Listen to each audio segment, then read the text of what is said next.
오늘 마태복음 20장입니다.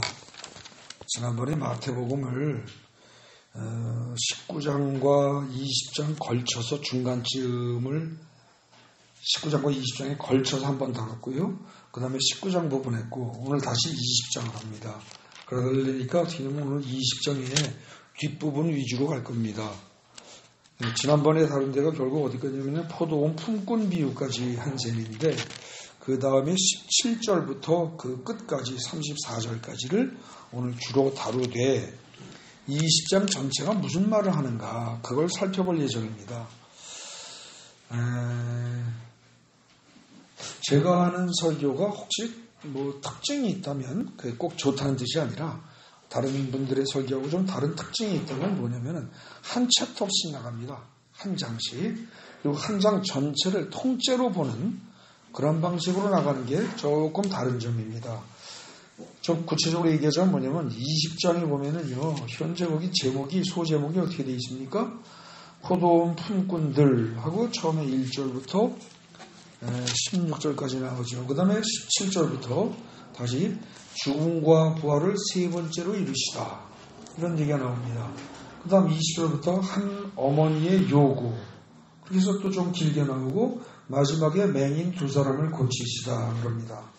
그리고 이제 21장에 보면 예루살렘에 들어가시다 그러니까 보통 이 20장을 이해할 때 어떻게 하냐면 예루살렘에 들어가기 직전에 벌어진 일들을 차곡차곡 시간 순서대로 나열을 했다 이렇게 보통들 이해한다는 거죠. 그래서 보통 예루살렘에 들어가기 직전에 마지막에 여리고에서 혹은 여리고를 떠나면서 마지막에 치료한 사람은 두 맹인이다. 뭐 이런 식으로 이해를 한단 말입니다. 그런데 실제로 그렇게 이해를 하다 보니까 성경을 자꾸 토막토막 내는 거죠. 토막토막 내서 이해를 하니까 어떻게 되느냐. 하나님의 마음을 읽을 수가 없습니다. 여러분 얼굴 사진을 갖다 놓고 눈썹 따로, 눈 따로, 코 따로, 입 따로, 귀 따로 이렇게 하고 뭐 이쪽 볼 따로, 이쪽 볼 따로 이런 식으로 다 따로따로 쪼개서 얼굴 사진을 본다면 그 사람의 그 사진 찍을 때의 감정이 어떤지가 전혀 안 드러날 겁니다.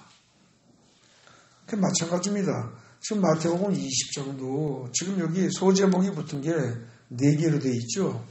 이게 4단락으로 되어 있는데 이걸 하나하나 쪼개서 보면 마태복음 20장이 말하고자 하는 게 무엇인지 하나님이 무슨 뜻으로 이 20장을 기록하셨는지가 거의 안 보입니다. 쉬운 말로 해서 주제 파악이 안 되는 거죠. 마태복음 20장을 읽고 20장에서 말한 주제가 뭐냐 그걸 찾아내야 되는데 쪼개고 자꾸 쪼개보면 주제 파악이 안 되는 겁니다. 그러다 보니까 어떻게 되느냐 이 소제목 가지고 그냥 포도원 품꾼 비유 얘기하시고 그 다음에 뭐 죽음과 부활을 세 번째로 말씀하시고 그 다음에 한 어머니가 요구했는데 그거에 대해서 뭐라고 대답하시고 마지막에 맹인 두 사람 고쳤다 이런다는 거죠. 이렇게 성경을 읽게 되면 어떻게 돼요? 한두 달 지난 다음에 20장에서 무슨 얘기했니? 그럼 기억이 나요 안 나요? 하나도 안 납니다. 근데 이게 정말 그러냐? 아니라는 거죠. 여러분 총 몇 절이에요? 34절입니다. 20장이. 하고 그 1분에요. 성경을 보통 읽으면 한 7절이나 8절 정도 읽습니다. 조금 긴 절들이 있으면 한 7절 읽고요. 좀 짧은 절이면 8절 정도. 그럼 만약에 이걸 갖다가 지금 여기는 뭐 조금 길다고 치고 7절이라고 해도 어떻게 됩니까? 7절이라고 해도 1분에 7절 읽는다고 해도 5분이 안 걸립니다. 그죠? 5, 7은 35. 5분도 안 되는 동안에 5분도 안 되는 시간을 주고 말하라고 했더니 서로 다른 4가지의 이야기를 하는 사람은 없습니다. 분명히 지금 성경도 이 4개의 단락은 쭉 이어져 있다는 거죠. 그래서 어떻게 이어져 있는가를 잘 파악을 해서 20장을 통해서 하나님이 말씀하시고자 하는 주제가 무엇인가, 포인트가 무엇인가 이걸 정확히 파악할 필요가 있습니다. 그래서 그런 관점으로 살필 겁니다. 20장에 자 지금부터 봅시다. 20장의 첫 단락 포도원 품꾼 비유는 이건 뭐예요? 포도원 품꾼 비유는 지난번에 뭐 2차례에 걸쳐서 살폈기 때문에 길게 얘기는 안 하겠습니다. 이거는 뭡니까? 여러분들 주보 요약한 거 보십시오. 천국에 관한 이야기를 하고 있죠. 그죠? 천국에 관한 이야기를. 첫 절에서 뭐라고 되어 있습니까? 천국은 뭐와 같으니? 라고 얘기를 합니다. 그죠? 그래서 포도원 품꾼 비유는 기본적으로 천국에 대한 이야기를 하는 겁니다. 근데 천국에 어떻게 되느냐? 거기 들어가는 사람들이 아침부터 저녁까지 몇 차례 불러서 시간차를 두고 사람들을 불러드립니다. 네. 그래서 어떤 사람은 아침에 거기 보십시오. 이른 아침에 나간 집주인이 하루에 한 데나리온씩 품꾼들과 약속해서 포도원에 들여보낸다고 그럴 때 이 이야기는 하루 품삯이란 건 시간적으로 어떻게 계산하냐면 아침 6시부터 저녁 6시까지 12시간 일하는 걸로 치는 겁니다. 그때 당시 기준으로는. 그러니까 새벽에 일찍 나가서 6시부터 일할 사람을 찾아서 일을 시키는 겁니다. 그렇게 해서 12시간 일하는 게 하루 종일 일하는 거예요. 그래서 한 데나리온입니다. 그 한 데나리온이 오늘날로 말하면 한 10만 원 정도 계산하시면 됩니다. 노동자 하루 품삯이니까. 그런데 3시에 또 나갔다. 이건 뭐예요? 아침 9시경에 또 나갔다. 4분의 1이 지난 상황입니다. 하루 일할 것에 4분의 1이 지난 상황. 그때 나가서 또 불러드립니다. 그 다음에 6시, 하루의 절반이 지나간 상황에서 또 불러드립니다. 그리고 9시에도 또 나갔다고 그랬습니다. 5절에. 하루에 4분의 3이 지나간 상황에서 4분의 1밖에 일할 시간이 없을 때 나가서 또 불러드립니다.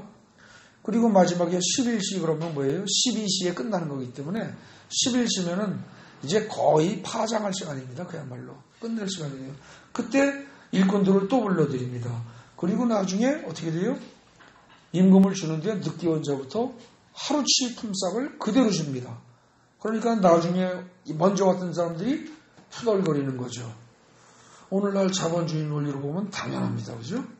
1시간 일하고 어떻게 하루 품삯을 똑같이 받냐. 그 사람에게 하루 품삯 줬으면 우리한테 최소한 한 0.5배 2배라도 줘야 되는 거 아니냐. 이런 식으로 요구를 합니다. 그런데 여기 이 주인은 뭐라고 그러냐? 아니라고 그럽니다. 그죠? 근데 이 항의를 할 때 뭐라고 그래요? 우리한테 더 줘야 되는 거 아닙니까? 그럴 때 11절에 보면 받은 후에 집주인을 원망하여 이르되 이럽니다. 원망하여 이르되. 이거 놓치면 안 되죠. 아니 오후에 마지막에 1시간 일한 애들도 와가지고 똑같이 하루 일당을 받았다면 우린 더 줘야 되는 거 아닙니까? 그리고 입이 삐쭉 나와가지고 원망하면서 투덜투덜했다는 겁니다. 그랬더니 주인이 뭐라고 그래요? 13절부터 친구여 내가 잘못한 거 없다. 내가 너하고 하루 일당 그렇게 약속하지 않으면 난 약속대로 다 줬다. 그리고 14절 15절 계속해서 이야기를 합니다. 근데 거기서 우리가 눈여겨봐야 할 게 14절의 첫 말씀 네 것이나 가지고 가라. 이거 잘 생각해야 됩니다. 그 말이 없으면 문장이 아주 자연스럽습니다. 그 말이 없으면 왜요? 내가 너하고 한 달에는 약속하지 않았느냐? 나중은 이 사람들에게 너하고 같이 주는 게 내 뜻이다. 내 것을 가지고 내 뜻대로 하는데 뭐가 잘못됐다는 거냐? 그냥 그렇게 하면 된다는 거죠. 그래서 사실은 거기 네 것이나 가지고 가라란 말이 없으면 아주 편안한데 이게 들어가서 걸리적거립니다. 이건 무슨 얘기예요? 네 것이나 가지고 가라 그러면. 이거 참 뭐라고 해석하기 어렵습니다. 더 이상 투덜거리지 말고 불평하지 말아라. 이런 뜻으로 좋게 볼 수도 있습니다. 근데 만약에 이걸 갖다가 엄격하게 해석을 하면 무슨 뜻이 돼요? 너는 더 이상 여기 있을 자격이 없다. 이런 뜻이 됩니다. 그죠? 그러지 않겠어요? 그렇게 되면 이건 무슨 뜻이 됩니까? 천국에서 밀려나는 겁니다. 쫓겨나는 거예요. 이거는. 그래서 14절에 그 첫 마디 네 것이나 가지고 가라. 이 말을 어떻게 해석할 것이냐? 우리가 보기에 많은 생각을 하도록 요구하는 기준입니다. 그러면서 나중된 자가 먼저 되고 먼저 된 자가 나중된다. 이런 얘기를 합니다. 그죠? 예. 거기 주보 요약한 거 보십시오. 1절부터 16절 첫 단락입니다. 천국은 하나님의 은혜로 가는 것입니다.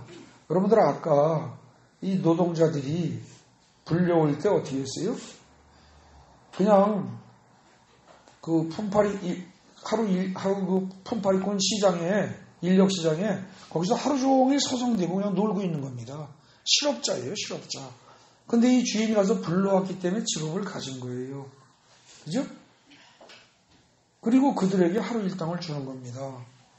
근데 그때 줄 때 주인은 어떻게 하냐? 아침 6시부터 부르는 게 원칙인데 4분의 1이 지나고 4분의 2가 지나고 4분의 3이 지나고 심지어 12분의 11이 지난 시간은 거의 다 끝날 때쯤 돼서도 주인이 불러대면서 일을 시킨다는 거죠.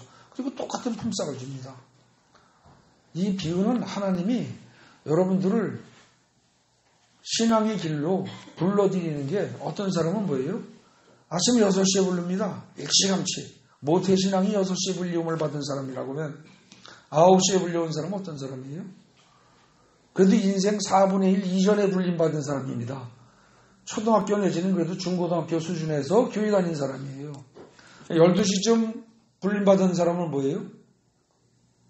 인생 절반쯤 지나서 그러니까 한 30대 40대쯤 해서 교회 가기 시작한 사람입니다. 그러면 오후 3시에 부른 사람은 한 60? 요즘 뭐 한 80까지는 한다고 치고, 그죠? 4분의 3이 지난 시점이니까 한 60 정도 돼가지고, 그때 교회에 나간 사람이죠. 그 다음에 11시에, 마지막에 11시쯤 불렸다. 오후 5시에 불린 사람은, 이건 그야말로 죽을 때 다 돼서, 그죠? 다 돼서 불림받은 사람입니다. 근데 하나님은 똑같이 이들을 구원하신다는 겁니다. 누가 더 신앙생활 오래 했다고 그래서 뭐 구원하고 넌 조금밖에 했으니까 안 하고 그게 아니고 하나님의 은혜로 다 구원하신다는 겁니다. 지금 거기 본문 중에서요. 나중에 온 이 사람들에게 너와가 주는 것이 내 뜻이다 그랬죠. 거기서 내 뜻이다 그럴 때 그 뜻이라는 단어가요. 원래 그 헬라어로 말하면 무슨 뜻이냐면 내 뜻이다, 내 의지다 그런 것도 있고 내가 기뻐하는 바다. 기뻐하는 것 이런 뜻도 있습니다. 그 단어가 기뻐하는 것 그리고 내가 하고자 하는 것 그리고 내가 간절히 열망하는 것 아주 간절히 바라는 것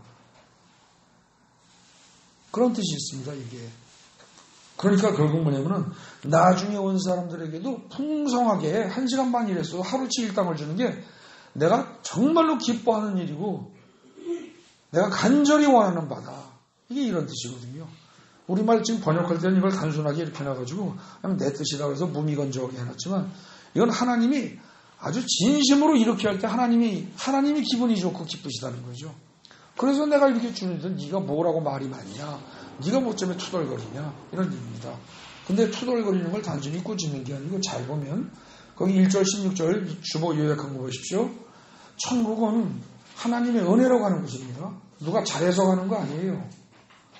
아까 11시에 오후 마지막에 끝날 때 불려온 사람도 나중에 결국은 구원을 받는 겁니다. 비유기 때문에 거기서 그 구원이라는 단어는 안 나왔지만 그러니까 천국은 하나님의 은혜로 가는 곳이지 내가 남보다 더 많이 일을 했기 때문에 또 남보다 더 많이 대접받아야 되고 높아져야 한다고 생각하는 그런 사람들은 못 가는 데입니다. 집어 넣어줘도요. 거기서 밀려난다니까요. 집어 넣어줘도. 제가 전에 그랬죠. 술, 담배가 지극히 맛있고 재밌는 사람은 교회에 넣어주면 교인들끼리 모인 모임에 가가지고 오래 붙어 있어요? 못 있어요?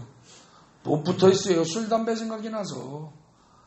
이 남자들은 어떻게 남자들이 술도 없이 그렇게 모여서들 얘기만 하고 담배도 하나 안 피냐 이러고 몸살이 나죠. 신앙이 제대로 안 들어간 사람들은 기도원 가가지고 어떻게 돼요? 하루 종일 있지를 못해요. 가능하면 바깥으로 벗어나서 나가서 담배 한 대 피고 들어와야 되고 술꾼이라면 저녁 시간에 적당히 나가서 술 한 잔 몰래 마시고 들어와야 적성이 풀리지. 기도원이라는 어떤 이 세상의 천국이라는 속에 있지를 못합니다. 그래서 넣어줘도 그냥 밀려나요. 네. 천국이라는 데는요. 우월감이라든지 교만이라든지 시기심이라든지 질투라든지 원망이나 분노 이런 생각을 가진 사람은 넣어줘도 어떻게 돼요? 지가 못 견디고 스스로 밀려나옵니다. 네? 그렇기 때문에 그 점을 생각한다면 아까 14절에서 네 것이나 가지고 가라. 이건 쫓아내는 것일 수도 있지만 갈 수밖에 없다. 그런 뜻이기도 합니다. 어쨌든 첫 단락은 뭐예요? 첫 단락은 천국에 들어가는데 가장 장애가 되는 요소가 뭐다? 거기 지금 나온 단어로 말하면 11절에 원망입니다. 원망. 원망하고 나는 이렇게 많이 했는데, 나는 일을 이렇게 많이 했는데 그 나를 내세우는 마음. 왜 남하고 똑같이 취급받는다는 거야? 나는 높아질 자격이 있어. 나는 훌륭해. 나는 대접받아야 돼. 이런 식의 생각들. 그런 식의 생각을 가진 사람은 천국에 밀어 넣어줘도 그냥 저절로 밀려납니다. 지금 20장의 첫 단락이 그 얘기를 하는 겁니다. 그러면서 그 다음에 17절에 보십시오. 죽음과 부활을 얘기를 하십니다. 이게 예수님이 죽을 때가 가까우시니까 이게 참 두렵기도 하고 참 마음이 짠해서 자꾸 제자들한테 나 죽을 거야 그 얘기하는 걸까요? 그 얘기 아닙니다. 여기 잘 읽어보십시오. 17절에 보면 예수께서 예루살렘으로 올라가시려고 할 때 12제자를 따로 데리시고 길에서 말씀하십니다. 따로. 그 단어 놓치면 안 됩니다. 너희들만이라도 좀 알아야 한다. 너희들만이라도 알아야 한다. 뭐를? 18절, 19절의 이야기를. 18절, 19절이 뭡니까? 내가 예루살렘으로 올라가는데 나를 죽일 애들이 누구다? 그때 당시에 신앙을 이끌어가는 유대인들의 신앙을 이끌어가는 지도자들이다. 대제사장의 서기관들이다. 제일 잘난 사람들이다. 하나님을 제일 잘한다고 하는 사람들이다. 그런데 그들이 결국을 나를 죽이려고 난리를 치게 될 것이다. 그들이 하나님을 제일 잘한다고 하는 애들이 바로 하나님의 아들인 예수를, 그리스도를 죽이려고 할 것이다. 그리고 이방인들에게 넘겨줘서 조롱하고 채찍자고 십자가에 못 박게 할 것이다. 그런데 그것을 내가 막을 것이다가 아니고 나는 죽을 것이랍니다. 그냥. 결국 뭐예요? 나는 죽기까지 순종한다는 거예요. 누구의 말에? 하나님의 뜻에 죽기까지 순종한다는 겁니다.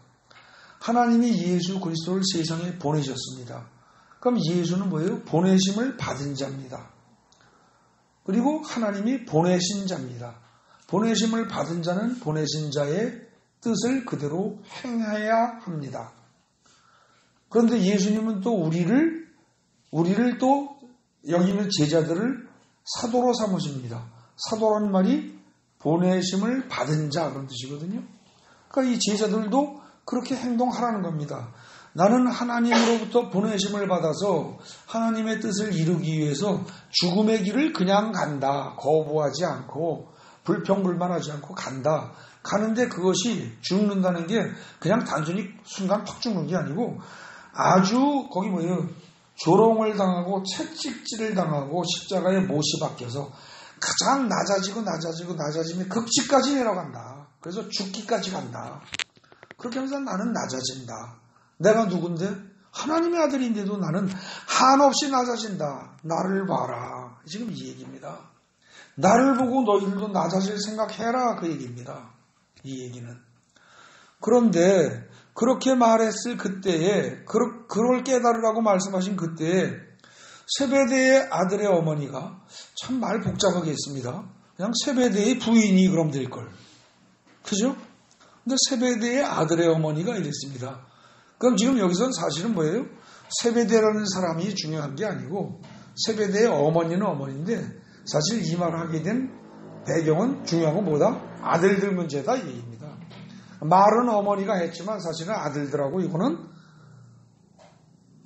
합작한 거다. 사실은 그런 의미가 있는 거죠. 근데 이 세베대의 아들의 어머니가 누굽니까? 이 사람이요. 학자들이 연구한 바에 의하면 누구냐면 예수님의 이모입니다. 이모. 그러니까 예수님의 육신의 어머니인 마리아와 친형제입니다. 그러니까 어떻게 돼요? 이게 세베대의 아들들이란 예수님하고 외사촌지간입니다. 그리고 이들이 우리 성경에 나온 누구예요? 야고보와 요한입니다. 그러니까 지금 이게 어떻게 돼요? 어떻게 되는 건가? 이모가 와가지고서 자기 조카한테, 큰 조카한테, 야, 천국에 가면 우리 아들 둘, 네 외사촌, 2명 좌우에 영의정, 좌의정 이런 식으로 안 쳐줘. 그리고 지금 이모의 백으로 밀어붙이는 겁니다. 이게 아주 쉽게 얘기하면. 네. 그런데 예수님이 뭐라고 그래요? 예수님이 그 말도 안 되는 소리 하지 마세요. 이러지 않습니다. 그죠? 뭐라고 그래요? 너희가 구하는 것을 알지 못하는구나. 못해서 너희가 그런 소리 한다. 몰라서 그런 소리 한다는 겁니다. 너희가 악해서가 아니라 몰라서. 천국이란 데는 그렇게 되는 거 아니고 너희가 모르는 게 뭐예요? 나는 내 임무는 뭐예요? 하나님이 나를 보냈을 때 내 임무는 내 잔을 마시는 것, 고난의 잔을 마시는 겁니다. 그죠? 고난의 잔을 마시고 죽는 거예요. 이게 내가 하는 건데 그 다음에 내 문제도 어떻게 돼요? 하나님이 알아서 하신다는 겁니다. 부활시키는 것도 하나님이 시키시는 거고요. 그 다음 문제는 몽땅 다 하나님이 하시는 거예요. 나는 내가 맡은 일만 하나님이 이 세상에 종으로 나를 보내셨기 때문에 일꾼으로 보내셨기 때문에 나는 맡긴 일만 하는 거다. 그래서 나는 그거 하고 나면 그 다음에 어떻게 돼요? 23절 보세요. 내 좌우에 앉는 건 내가 알 바 아니다. 그건 내 권한 아니다. 철저하게 낮아지시는 겁니다. 사실 예수님이 이거 요구할 권한이 없겠어요? 아버지한테? 누구 좀 어디 앉혀주세요? 말할 권한이 없겠어요? 하실 수 있을 겁니다. 그런데도 불구하고 철저히 낮아지시는 거죠. 그거는 하나님께서 하실 일이고 아버지께서 누구를 위해서 예배했든지 예배한 자들이 아닐 것이다. 내 권한은 아니다. 최대한 낮추시는 겁니다. 하나님의 아들이. 그래서 지금 이거는요, 사실은 낮아짐의 모범을 말없이 보여주시는 거죠. 근데 그 정도 했으면은, 그 다음에 제자들이 어떻게 돼야 돼요? 아, 그렇구나. 그러고 주님 깨달았습니다. 이러고 나와야 됩니다. 그런데 그 말 듣고서 어떻게 됩니까? 10제자가 그 상황을 보고 듣고서 그 두 형제에 대하여 분이 여기거늘. 그러니까 어떻게 됩니까? 12제자들 데리고 따로 얘기를 하는 상황에 2명이 그렇게 엄마하고 얘기를 하니까 짝짝꿍해서 얘기를 하는데 그걸 보고 10제자가 나머지라고 안 그랬습니다. 10제자라고 명확히 얘기했습니다. 분이 여깁니다. 자, 이 12제자 천국에 들어갈 자격이 있어요? 없어요? 하나도 없다는 뜻입니다. 처음에 둘은 내가 남보다 위에 올라서겠다고 그런 생각을 가지고 엄마하고 짝짝꿍이 돼가지고 와서 슬쩍 밀어붙이면서 요구를 하니까 이런 사람 천국에 전혀 합당할 수가 없죠. 그죠? 그러니 자격 없고 그랬더니 그 말을 듣고서 또 나머지 10제자가 뭐라고 그래요? 거기 뭐라고요? 분이 여겼대요. 이 분노가 가득 찬 자들 천국에 갈 수 있습니까? 가도 밀어냅니다. 그죠? 가도 밀려납니다. 그러니까 아무도 못 간다는 얘기예요. 그러니까 예수님이 어떻게 보면 야단치실 만한데 또 불러다가 좋게 말씀하십니다. 얘들아, 세상 권력자들, 특히 이방인들, 하나님이라고는 전혀 모르는 이방인들은 권력자들이 하는 짓이 뭐예요? 남들이 위해 군림하는 거다. 그리고 지멋대로 하는 거다. 그제매 그들은 권력을 잡으려고 목숨 걸고 난리를 친다. 근데 걔네들은 그렇다 치자. 그러나 너희는 그러지 말아야 한다. 그래서 26절에 27절에 똑같은 말을 2번을 반복을 하십니다. 그러나 잘 보면 26절의 표현보다 27절의 표현이 훨씬 더 단계가 높고 강합니다. 26절에 뭐라고 그랬어요? 너희는 그러지 말아라. 너희 중에서 누구든지 크고자 하는 자는 너희를 섬기는 자가 되어야 한다. 그럽니다. 크고자 하는 자는, 높아지고자 하는 자는 낮아져라 이겁니다. 섬기는 자가 되라. 그죠? 근데 높은 자는 여럿 있을 수 있습니다. 근데 27절에 뭐라고 그래요? 누구든지 으뜸이 되고자 하는 자는, 높은 자 중에서도 제일 높은 자가 되고 싶은 사람은 어떻게 해라?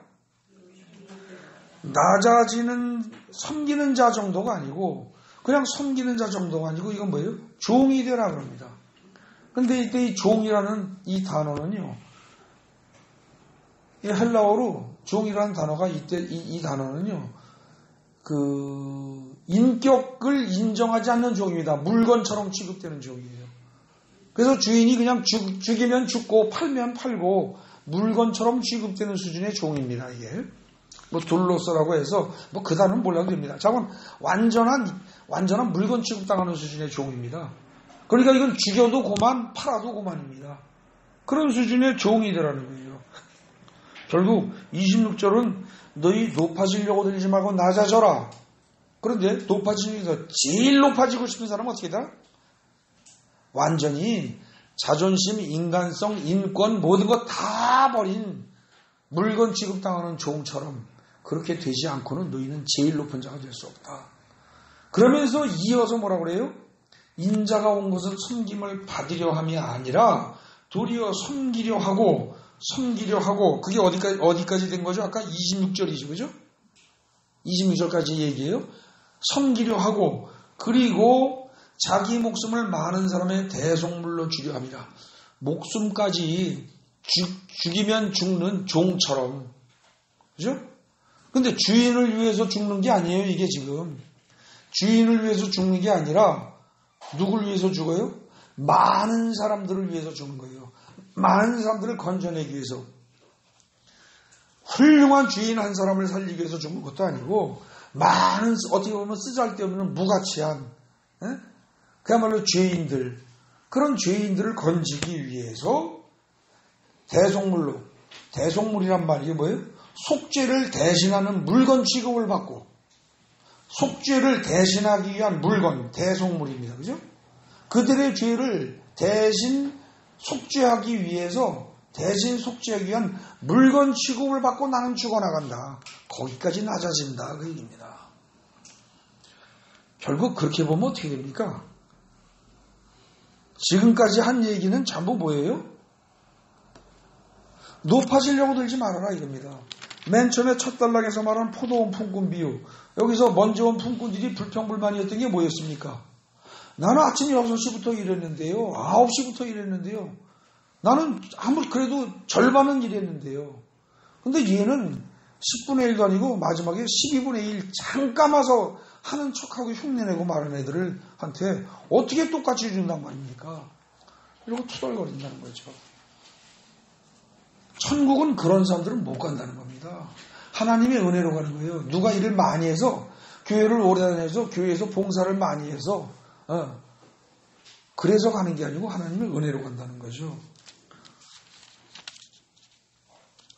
그 다음에 둘째 단락이 뭐였어요? 둘째 단락이 높아질 생각, 이 첫째 단락에서 결국 얘기하는 건 뭐예요? 높아질 생각 마라. 높아지려고 들고 특별히 대접받으라고 드는 애들은 천국 못 간답니다. 제자리도 못 간다는 거예요. 지금 12제자리도. 그러면서 나는 너희의 선생인 나는 대제사장, 서기관 이런 애들이 죽여도 난 찍소리 안 하고 죽을 거다. 나는 죽을 거다. 그랬더니 세베대의 아들들과 그 어머니가 와가지고 높은 자리에 앉게 해주세요. 그러니까 얘야 너희 착각한 거야. 그건 내 권한 아니야. 나는 그 권한은 신경 안 쓰고 나는 무조건 아버지가 시키는 것만 나는 하고 그냥 종처럼 낮아질 뿐이야. 그러고서 또 낮아진다는 얘기를 또 한 겁니다. 그러면서 너희들 으뜸될 생각하지 마. 종이 돼야 돼. 나는 그래서 죽는 거야. 시종일관 무슨 얘기예요? 낮아져라 이 얘기하는 겁니다. 높아질 생각 아예 하지 마라. 그런 사람은 천국에 절대 못 간다 이 얘기를 하는 거예요. 계속 그거 가르침입니다. 여러분들 지금까지 살핀 거기 셋째 단락까지가 뭐 포도원 품꾼 비유 따로 죽음과 부활 나 죽을 거야 뭐 이 얘기 따로 그리고 어떤 어머니가 요구해가지고서 뭐 애들한테 그러고서 또 얘기하면서 그 단락 끝절에 보면 뭐예요? 자기 죽는 얘기 또 나오죠. 그죠? 나 죽을 거야. 그러니까 너희들이 좀 눈물 좀 흘려줘. 가슴 아파해줘. 그 얘기하는 거 아니에요. 나는 죽는데 죽는 게 뭐냐? 낮아짐의 극치고 그걸 내가 모범을 보이는 거야. 그러니까 너희들 절대 낮아질 생각해야지 높아질 생각하면 안 돼. 이걸 끊임없이 반복하는 거죠. 그럼 마지막 얘기는 뭡니까? 맹인 두 사람 고치시다. 이거는 별개인가요? 앞에 건 교훈을 하신 내용들이고 뒤에 건 그냥 가다가 여리고성 떠나기 직전에 마지막 환자 치료한 건가요? 아닙니다. 앞에 내용을 몽땅 다 압축한 겁니다. 이 내용이. 잘 보십시오. 왜 그래요? 그들이 여리고에서 떠나갈 때 큰 무리가 예수를 따르더라 그랬어요. 맹인 두 사람이 길에 앉아 있다가 예수께서 지나가시는 걸 듣고 소리질러 이르되. 자, 29절 30절을 같이 연결해 보십시오. 자, 그들이 예수를 포함한 예수의 무리들이 예수님과 예수님의 제자들과 거길 또 둘러싼 큰 무리들이 여리고를 떠나가려고 그래요. 자, 여리고 떠나가면 이제 예수님이 여리고에 다시 오십니까? 못 오십니까? 기회가 없을 겁니다. 마지막입니다. 마지막이에요. 그러니까 이 마지막에 예수를 만난 맹인 두 사람이란 사실은 아까 맨 처음에 나온 첫 단락에서 비유로 말하면 언제 불림받은 사람이에요? 11시에. 그죠? 11시에 불림받은 사람입니다. 여기서 여리고를 떠나갈 때 이렇게 말한 이것이 뭐냐면 마지막 때의 이 절입니다. 예수를 만날 마지막 기회에 30절에 보면 맹인 두 사람이 불림 받았어요? 안 받았어요? 아직 받지도 않았어요. 그죠? 근데 이 사람들이 잘한 게 뭐가 있어요? 나 써주세요 그랬어요? 그것도 아니에요. 나를 써주세요. 포도원의 품꾼으로 써주세요 소리 안 했어요. 그냥 거기 있다가 어떻게 하세요? 예수께서 지나가신다는 소리를 듣고 그냥 가만히 계세요. 소리질러 이르되 주여 우리를 불쌍히 여기소서 다윗의 자손이여. 이것만 계속 반복한 겁니다. 이 소리만. 잘한 게 하나도 없어요. 아까 원래 포도원 품꾼 비유에서 이 포도원이란 뭡니까? 원래가 구약에 보면 이 포도원은 항상 어떻게 돼요? 하나님이 특별히 택하신 이스라엘 백성들을 포도원으로 비유합니다. 그래서 포도원을 만들고 거기에다가 극상품 포도나무를 심었다. 그럴 때 아주 좋은 하나님의 백성들을 키우려고 하나님이 작정하셨다. 그런 얘기입니다. 그리고 포도원의 일꾼이란 품꾼이란 결국 뭐예요? 그 포도원을 이 지상천국을 만들어가는데 일할 일꾼이란 뜻이죠. 그러니까 뭔가 포도원 품꾼에서 포도원 품꾼 비유에서 포도원 품꾼이란 오늘날로 말하면 지상천국의 모형이라고 할 수 있는 교회. 이 교회에서 뭔가 일을 하는 뭐 목사니 뭐니 등등 이런 사람일 수도 있고 교회에서 뭔가 봉사하고 자기의 맡은 바 일을 하는 그런 사람들을 품꾼으로 말할 수 있는데 볼 수 있는데 지금 이 맹인은 어때요? 아무런 관계가 없어요. 아무것도 한 게 없어요. 정말로 하나도 한 게 없어요. 오로지 한 거라고는 뭐예요? 주여 우리를 불쌍히 여기소서 다윗의 자손이요. 이 소리만 하는 겁니다. 근데 앞에서 지금 셋째 단락 28절까지 거기까지의 내용을 다 알아들은 제자라면 이런 얘기를 이렇게 소리 질렀을 때 무리가 꾸짖었다고 그랬어요. 그죠? 무리가 꾸짖었어요. 조용히 해. 시끄러워. 떠들지 마. 누가 지나가시는데 자꾸 시끄럽게 굴어. 못난 놈들이 말이야. 뭐 이런 식으로 꾸짖었어요. 그랬을 때 어떻게 해야 됩니까? 꾸짖으면 안 되는 거죠. 그럼 적어도 예수의 제자들이라면 이때 어떻게 써야 돼요? 꾸짖어 잠잠하라 했는데 제자들이 그를 말렸다 이렇게 나와야 됩니다. 그죠? 근데 제자들이 말 한마디도 안 합니다. 제자들 여전히 못 깨달았다는 얘기입니다. 아직까지도. 그러니까 얘네들이 더욱 소리질러 이르되 주여 우리를 불쌍히 여기소서 다윗의 자손이여. 계속 이것만 소리 지릅니다. 잘한 거 하나도 없어요. 그랬더니 예수께서 가시다가 머물러 섭니다. 지금 예수님은요 21장 첫째 처음에 보면 예루살렘에 들어가시다 그럽니다. 예루살렘에 들어갔다는 데 말은 뭐예요? 자기가 죽을 곳에 들어갔다는 얘기입니다. 죽기 직전입니다. 지금 죽음의 장소로 들어가기 직전입니다. 굉장히 심각할 수 있는 상황입니다. 그런 상황에서 지금 예수님은 어떻게 돼요? 머물러 서십니다. 여러분들 죽음이 코앞에 왔다고 생각해 보십시오. 길 가다가 누구 어떤 거지가 떠드는 게 보입니까? 눈에? 귀에 들릴까요? 안 들릴 겁니다. 그런데 예수님은 서십니다. 서서 그들을 구원하십니다. 왜요? 그런 보잘것없는 인간들 하나까지도 구하려고 그들을 위해서 죽으러 오신 분인데 야 나는 큰 일을 치르러 갈 사람이야. 그러니까 너 하나 정도는 내가 지금 안중이 없어. 이러시지 않는다는 거죠. 그래서 결국은 그들의 남들은 비난하고 꾸짖어서 잠잠하라고 난리를 치는데 그런 대상이 되는 그 두 맹인의 부르짖음에 예수께서는 발걸음을 멈추십니다. 그죠? 그래서 그들에게 부르십니다. 그리고 너희에게 무엇을 하여 주기를 원하느냐 묻습니다. 여러분들 여기서 무엇을 하여 주기를 원하느냐, 무엇을 원하느냐 이런 말이요. 여기서 놓치시면 안 됩니다. 19장, 20장을 꼼꼼히 다시 읽어보십시오. 여러 차례 나옵니다. 19장, 20장을 잘 읽어보면 우선 거꾸로 보십시오. 어디 나와요? 지금 그 32절에 너에게 무엇을 하여 주기를 원하느냐 이 질문이 거꾸로 쭉 거슬러 올라가 보세요. 어디 나와요? 세베대 그 아들의 어머니가 와서 구하잖아요. 그때 21절에 무엇을 원하느냐 그러죠. 무엇을 원하느냐, 무엇을 구하느냐. 네. 그 다음에 직접 나오진 않지만 26절, 27절 보십시오. 누구든지 크고자 하는 자는, 이 말은 뭐예요? 크기를 원하는 자는, 크기를 구하는 자는 이런 뜻입니다. 그죠? 맞습니까? 그 다음에 27절도 으뜸이 되고자 하는 자는, 이 말도 마찬가지입니다. 으뜸이 되기를 구하는 자는, 으뜸이 되기를 원하는 자는 이 소리입니다. 네? 그 다음에 또 거꾸로 가보세요. 저기 19장 16절 보십시오. 거기도 내가 무슨 일을 하여 영생을 얻으리까? 이 사람은 지금 뭘 구하는 거예요? 영생을 구하는 겁니다. 그죠? 영생을 구하는 거예요. 네. 이렇게 해서 지금 제가 그냥 뭐 일일이 지금 이걸 많이 살피지는 않겠습니다.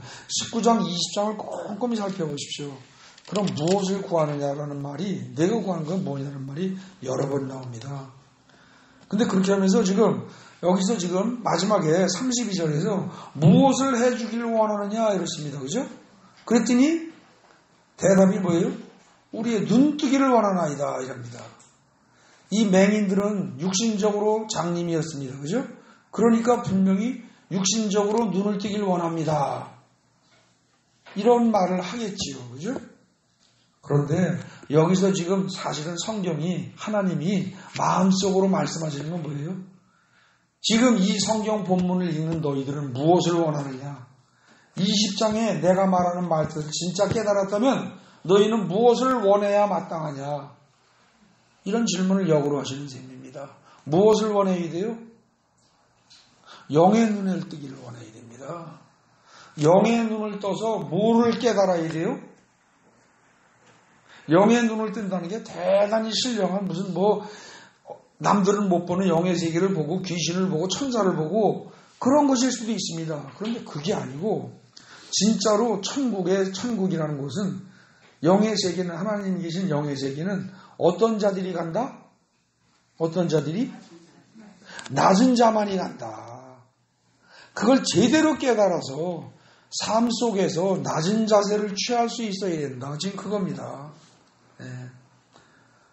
그게 영의 눈을 뜨는 겁니다.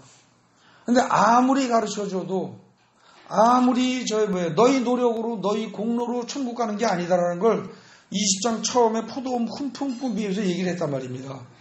아무리 얘기를 해도 못 알아듣고, 나이가 이렇게 일을 많이 했는데요. 걔는 마지막에 해질 때 와서 1시간만 일했잖아요.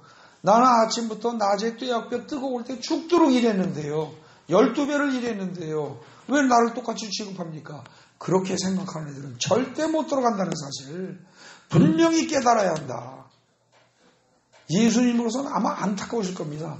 나를 따라다니면서 3년을 넘어 따라다니면서 이렇게 애를 쓴 제자들이 나중에 천국 못 들어간다면 얼마나 안타까우시겠어요. 근데 얘네들이 이걸 못 깨달으면 결국은 늦어도 밀려난다니까요. 스스로 빠져나간다니까요. 네. 지금 마지막에 맹인 두 사람을 고치는 이 사건은요, 그냥 여리고 떠나기 전에 마지막에 그런 애들이 있어서 고쳐주고 그냥 떠났다, 그게 아니고요.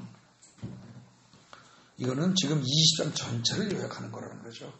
아무 공로 없는, 그러나 간절히 구하는, 그리고 어떻게 보면 그때 당시 사람들이 보기에 그야말로 죄를 많이 져서, 부모가 죄를 졌든 본인이 죄를 졌든 죄가 많아서 장님이 된 인간, 그런 인간들을 남들은 다 손가락질하고 저주하고 욕하고 무시하는 그런 인간들을 사실은 주님은 죽음을 코앞에 두고도 건져내신다는 겁니다. 그게 주님의 마음입니다. 그런데 사실 그렇게 남들에게 손가락질을 받고 비난을 받고 그야말로 장님인 인간들이 누구냐? 사실은. 얘네들은 육적으로 장님이지만 우리가 바로 그렇다는 겁니다. 우리가. 그래서 우리가 바로 눈을 뜨고 깨달아 알아라. 지금 그 얘기하는 겁니다. 결국 마태복음 20장 전체는 어떻게 됩니까? 아주 간단히 이렇게 봅시다. 천국은 어떤 사람들이 간다? 주의 일을 많이 해서 가는 거 아니다. 많이 했다고 자랑하고 큰 소리 치고 나만큼 교회에서 헌신 봉사하는 사람 있으면 나오라 그래. 나만큼 새벽 기도하고 나만큼 믿음 좋은 사람 있으면 나오라 그래. 이런 식의 생각이 속에 있다면 어떻게 된다? 나중에 천국에 밀어넣어줘도 그 생각 때문에 어떻게 돼요? 지가 스스로 저절로 밀려난단 말입니다. 그래서 못 간다는 거예요. 그러니까 예수님이 그 앞에서 여러 차례 얘기했죠.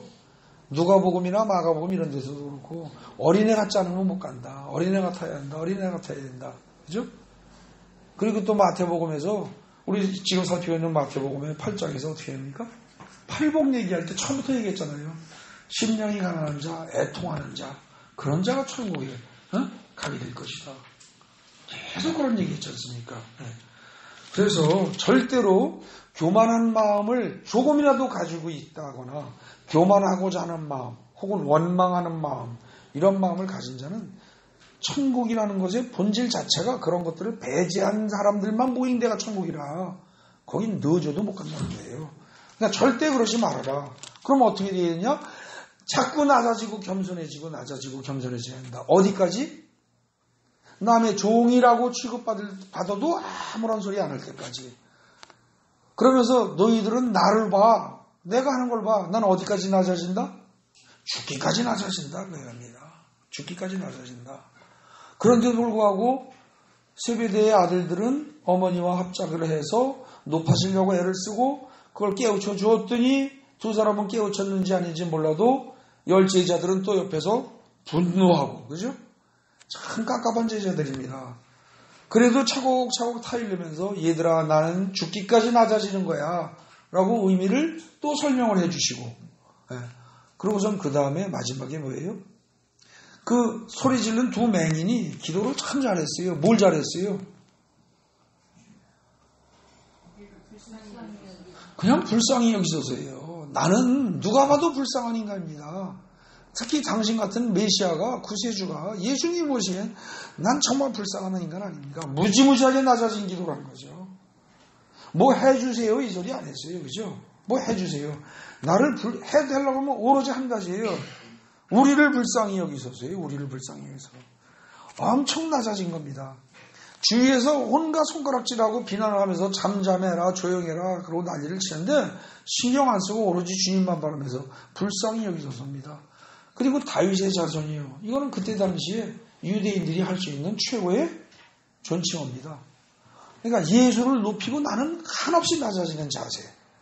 이게 구원의 첫걸음이라는 거죠. 그런데 예수를 높이면서 내가 낮아져야 되는데 은근히 나를 드러내려고 하는 마음. 이거 안 좋은 겁니다. 이거 안 좋은 겁니다. 안 좋은 게 아니라 결국 천국에 못 갑니다. 근데 이게 말이 쉽지 참 어렵습니다. 제가 솔직히 자백을 하겠습니다. 이질 짓고 하겠습니다. 이번에 인도네시아 갔지 않습니까? 선교여행 갔지 않습니까? 치료봉사 했습니다. 치료봉사할 때 치료의 핵심 멤버가 둘이었습니다. 하나는 저하고 하나는 오인섭 집사님이라고. 근데 그 오 집사님이 어떤 분이냐? 그 치료법을 저한테 배운 분입니다. 저한테 배우는데 굉장히 열심히 했고 남달리 잘하고 탁월하게 열심히 했습니다. 그리고 하나님께서 은사를 주셔서 그 사람도 분명히 신의 은사를 받았습니다. 근데 저는 목회를 한다고 하면서 치료에 관해서는 더 이상 열을 올리지 않았는데 그 양반은 계속 지금도 저보다 한 10살이 많으신 분입니다. 그런데도 엄청나게 열심히 공부를 합니다. 그렇게 해서 몇 해를 계속해서 하다 보니까 치료 수준이 저하고 비슷해졌습니다. 어떤 면에서는 저보다 잘합니다. 그런데 제가 솔직히 말씀드리겠습니다. 내가 원래 선생인데 그 제자가 나보다 잘 이렇게 됐으면 제가 어떻게 해야 됩니까? 기뻐해야 됩니다. 원래 청출어남, 청어남 그래서 제자가 선생보다 낫다고 그러면 그건 선생이 기뻐해야 할 일입니다. 그래서 저는 기쁩니다. 분명히. 한편으로 기쁘면서 한편으로 어떤 게 있냐면 내가 그래도 잘해야 되는데 하는 생각이 내 속에 여전히 있더라는 겁니다. 여전히. 그래서 그 왔던 중환자 둘 중에 하나가, 한 사람은 중풍 환자였고, 이렇게 우측이었던가? 예. 반신마비 중풍 환자였고, 좌우로 관련 중풍 환자. 그 사람은 나한테 왔고, 또 고등학교 2학년 정도의 나이의 젊은 남자인데, 걔는 흉추 이 정도에서 이렇게 반갈라서 아래 하반신마비입니다. 그 둘이 휠체어를 타고 가는데 그거를 치료를 해야 되는데 난감하더라고요. 참. 아침에 갔더니 마을에 들어갔더니 마을에 그냥 와서 사람들은 바글바글 모여있는데 맨 앞에 휠체어 2개 딱 있는데 보는 순간에 아이고 하나님, 아유 저런 중풍 환자하고 저 정도는 환자는 끝날 무렵에 잠깐 와서 좀 하는 척하고 대충 끝내고 좀 말게 해주시지, 아침부터 와서 기다리니까 아깝하네요 싶더라고요. 그래서 솔직히 인간인지라 저 솔직히 말씀드리는 거예요. 와, 중풍 환자 와도 골치 아프고, 왜 우리 교회에도 중풍 때문에 시달리는 사람이 몇이 있는데 그것도 내가 제대로 못하는데, 중풍 환자 와도 이게 참 고민이고, 하반신마비가 와도 고민이고, 참 그렇더라고요. 에라 모르겠다, 하나님이 하시겠지 그러고 기다렸습니다. 그랬더니 결국은 이제 접수한 데서 환자를 구분해서 보내는데 저한테 중풍 환자가 왔습니다. 그리고 거기서 그쪽에서 오집사님이 하반신마비를 치료를 했습니다. 했는데 저는 하면서 한 2, 30분 했나요? 그러고 결국은 일어나서 걸었습니다. 한숨 푹 났죠. 아이고 하나님, 그냥 면했습니다. 아이고 못 면했습니다. 감사합니다. 속으로 그러고 말았죠. 근데 그쪽에서 그 하반신 마비를 갖다가 아무 감각이 없어요. 이 이하가. 그런 애를 갖다가 결국은 1시간 이상, 한 2시간 정도 거의 벗겨놓다시피 하고, 대소변도 못 가리니까 기저귀 같은 팬티를 차고, 그러고서 엎어놓고서 등에다 침 꽂고 뭐하고 한 2시간 하더니 결국 발끝까지 감각이 다 살아났습니다. 다 살아나는데 제가 인간이라는 게 원래 이거밖에 안 되는 거다. 우리 참 이 생각 버려야 됩니다. 이게 얼마나 어려운 건지, 자기를 낮춘다는 게 얼마나 어려운 건지. 근데 그 어린애가 그렇게 이 하반신마비가 다 감각이 살아나고 걷진 못했습니다. 왜냐하면 워낙 오랜 세월 동안을 안 쓰고, 그러니까 근육이 말라서 힘을 못 쓰죠. 걷지는 못해요. 감각만 일단 살아난 거지. 근데 그랬을 때 원래대로 하면 어떻게 됩니까? 그게 감사하고 기쁜 마음이 내 자식이 그 어려움에서 벗어난 것처럼 기뻐해야 된단 말입니다. 그러지 않겠어요? 내 자식이 그런 병에, 그런 상황에 처했는데 그게 치료받은 것처럼 내가 기뻐해야 되는데 그런 기쁨이 없는 건 아닙니다. 하나님에 대한 감사함이 없는 건 아닙니다. 근데 이 못된 인간이 무슨 생각이 드냐? 나보다 더 큰 일을 했네 하는 생각이 스쳐 지나가더라는 거죠. 그게 스쳐 지나가더라 이럽니다. 그래서 내가 주여 불쌍히 여기소서. 그러면서 제가 표안나게 다른 사람들한테 제가 분명히 얘기했습니다. 오 선생님이 참 정말 큰일 하셨습니다. 나 같으면 그거 아마 잘 못했을 겁니다. 네, 그러긴 했습니다. 근데 내 마음속에 그게 있더란 말입니다. 저 사람은 나한테 배운 사람인데 내가 더 잘나야 되는데라는 그 생각이 있더라는 거죠. 제가 그 생각이 그냥 계속 가지고 있다면 어떻게 돼요? 하나님이 저를 천국에 집어 넣어주셔도 저는 나중에 그 시기심과 질투심과 교만과 내가 잘나고 싶은 그 생각 때문에 여기서 목사 노릇은 할지 몰라도 천국에 못 들어간다는 겁니다.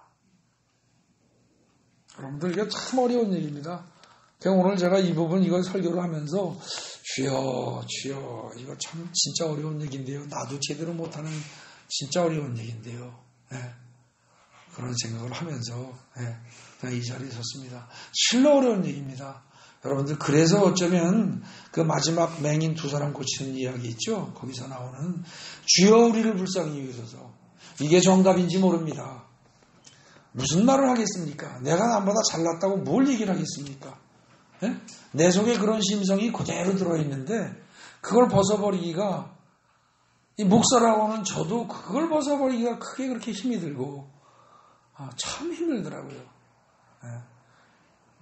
그거 나는 자신 있어 할 사람이 있습니까? 참 그런 사람이 많으면 좋겠습니다. 근데 참 인간인지라 쉽지 않을 겁니다.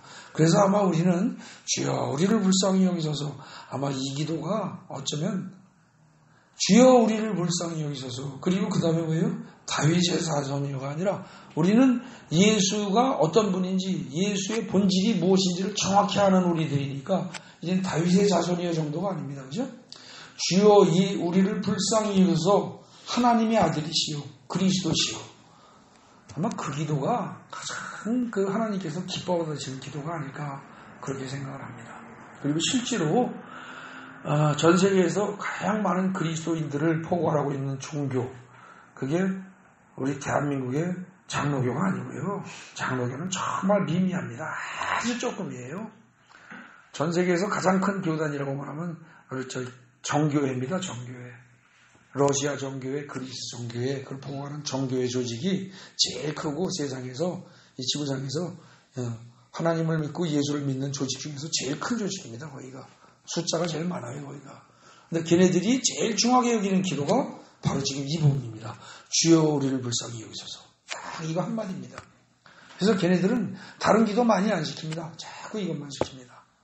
여러분들 혹시 기도가 잘 안 나오고 기도가 힘이 들고 한 분들은 하루 종일 기도만 해보세요. 주여 우리를 불쌍히 여기소서. 주여 우리를 불쌍히 여기소서. 그렇게 하면서 하다가 내가 말하는 우리가 어디까지 생각하면서 내가 우리라고 말하고 있는가? 에? 이게 나와 내 가족과 내 자식과 내 남편과 여기까지만 우리라고 생각하고 있는가? 아니면 그것에서 좀 더 넓어지고 많아지고 있는가? 불쌍히 여겨달라고 할 때 무엇을 불쌍히 여겨달라는 것인가? 먹고 살기 부족해서 불쌍히 여겨달라는 것인가? 아니면 병이 치료가 안 돼서 불쌍히 여겨달라는 것인가? 아니면 내 영혼이 구원받기 위해서 말하는 것인가? 아니면 내가 죄인임을 진짜 깨닫고 불쌍히 여겨달라는 얘기인가? 죄에서 벗어나고 싶은데도 불구하고 죄가 완전히 나와 하나가 돼서 어쩔 수가 없는 나를 불쌍히 여겨달라는 얘기인가? 아마 마지막 단계가 되어야 될 겁니다. 제가 말한 마지막 것이 되어야 될 겁니다. 그렇게 된 그 사람이 뭐예요? 죄가 나하고 딱 하나가 돼가지고 동전의 앞뒷면처럼 뗄래야 뗄 수가 없는 하나가 돼서 나를 끌어가기 때문에 나는 도저히 어쩔 수 없는 인간입니다. 그러니 나를 불쌍히 여겨주세요라는 그 기도를 계속하는 사람이, 그게 마태복음 산상수훈에 처음 나온 뭐예요? 심령이 가난한 자고 애통한 자란 말입니다. 그런 자가 천국을 소유한다고 했습니다. 네? 여러분들 오늘 마태복음 20장 단순히 생각하고 넘어가지 마시고 맹인 두 사람 고친 이야기, 이 이야기를 사실은 본문으로 잡을까 했습니다. 이게 앞에서 말한 앞에 세 달락 이야기를 몽땅 다 압축한 거니까 이 부분 잘 읽으시면서 주여 우리를 불쌍히 여기서 하는 기도를 계속 하시면서 진정으로 주님의 은혜를 받아 천국 가는 백성이 되시기 바랍니다.